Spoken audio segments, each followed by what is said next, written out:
Pantomasa to je taký vydělenou vytata, poznáte podle proškolného obrázku a konkrétně pantomase poznáte podle bílé pěšinky, kterou má na obličeji. Je to docela složité, ale já ho podle toho rozeznám. Tak, pantomasa se předvádí prvníci, kyně zavěšení za zadní končetiny, ale se nám může takhle krásně zavěsit právě proto, že na zadních končetinách má protistojné palce, takže se může takhle krásně chytit a sbírat si nějaké odměny, nějaké plody nebo listy, které má pod sebou. Tak, tam to ještě jednou. Tak, to dolů. Další chvíľku. Nám Pantomas ukáže, jak dokáže takový lamur nádherný skákat. Tak vám to tak lamur je tady pochází z jižní části Madagaskaru, kde nejsou takové vysoké stromy, potánsky škeřery a různé trávy, takže lemur ve domovině až takhle skáče, ale ty stopy se pochopitelně hodí, ale když tíká to s nějakým predátorem, nebo nějaké bačky.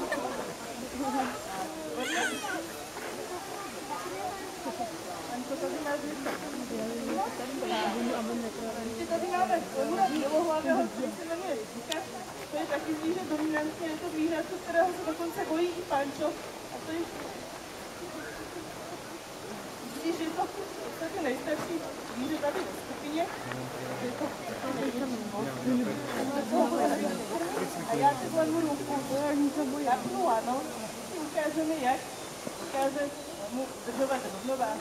Já pochopitelně netvrdím, že lemur má na Madagaskaru nějaké lana, ale krásně nám to poslouží k tomu, abychom si zvedli výborně Pantomasy. Jak slouží lemurovi, nebo k čemu slouží lemurovi ten jeho dlouhý ocásek. To slouží právě k rovnováhu. Všimnout, protože už máme lemura, kterému říkáme bílý ocásek, a který máme motorky zkrácený. K tomu podá podstatně větší práci, aby se na tom láně udržel. To tady Pantomas tím ocáskem kníka podstatně méně a ještě si můžu zatírá tady obě zbytky, které máme lané. Tak, no. Pančo si tak dolů, neotravuj kamarády, pojďte pojď.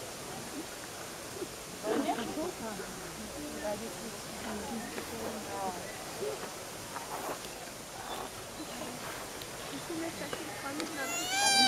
Když tady s Pantomasem, jak dokáže lemur skákat, ukázali jsme si to, že dokáže nechci do lemur skočit vážný vedry, ale to bylo docela nezajímavé, protože Pantomas skákal mezi výzvami, které zná, které jsou tady v expozici pořád. Je to tady ocásek náš předvede, jak dokáže lemur odhadnout vzdálenost. Tady mám tady větev, kterou si můžu ustavit kam chci. A ocásek odhadne vzdálenost, počínám nevím. Můžete si všimnout, když skáče, tak se odráží zadníma nohama, to je v podstatě přírodě normální, ale lemur nám při tom skoku na ty zadní nohy dopadá.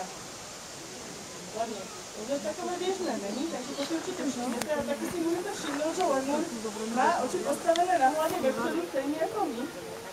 A to znamená, že jeho zorná pole se protínají a to se mu vytváří stejně jako nám. Stejně jako na plastický obraz okolí, moci kterého pochopitelně může tu vzdálenost velice jednoduše odhadnout. Tak, otázku. Tak, my jsme si teď ukázali v podstatě všechno cviky, které lemuři dělají přirozeně, které nejsou nějak úplně problémové. Dělají spory. Tak, na zemi. Tak, ale my si ukážeme ještě jednu věc, která už asi přirozená není, ale která se teď hodí tady do nám chovatelům. A tou věcí je spousta transportní bedny. K tomu potřebujeme docela chvíli, takže já tady ostatním lemurům rozdám nějaké hračky, aby nám dali pokoj, protože do té bedny nám bude vstupovat jenom ocásek, pochopitelně bednu mám jenom jednu. Takže více lemurů zapojit nemůžeme, takže mám tady něco. Tady pro lemura bělohlavého říkače a pro lemura černého, který se jmenuje Číbí. A pro našeho Panča, který tady stále otravuje Máme tady docela složitý hlavolám, na které si vy můžete všimnout, jak je lemur zvíře skutečně inteligentní a že tady našemu Ančovi vždy stačí doslova pár sekund na to, aby nám ten hlavolám vyřešil. My si postavíme křínku.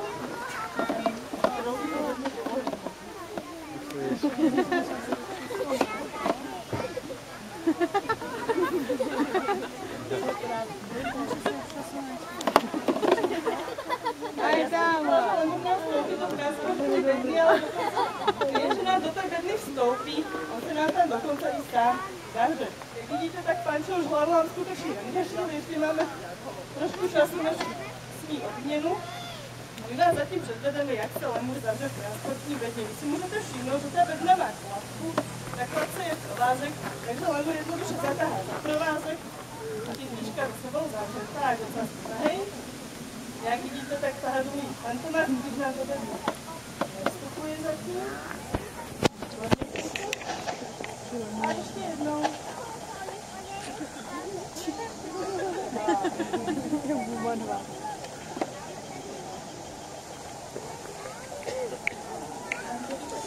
Dáme zase něco na řešení.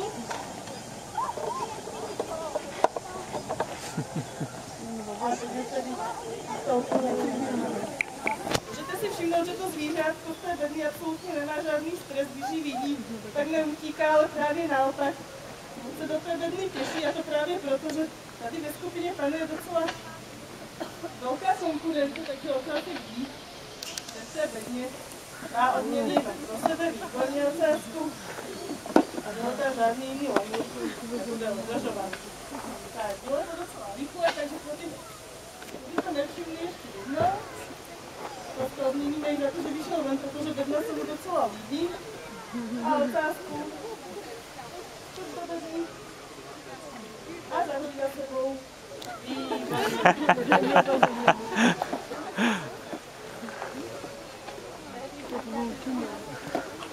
Ale to tam se bylo. Tak a na víkend máme ještě novinku. Nečím to, nemůžu. A to, že nám ocáska v bedně zavře Pantomář.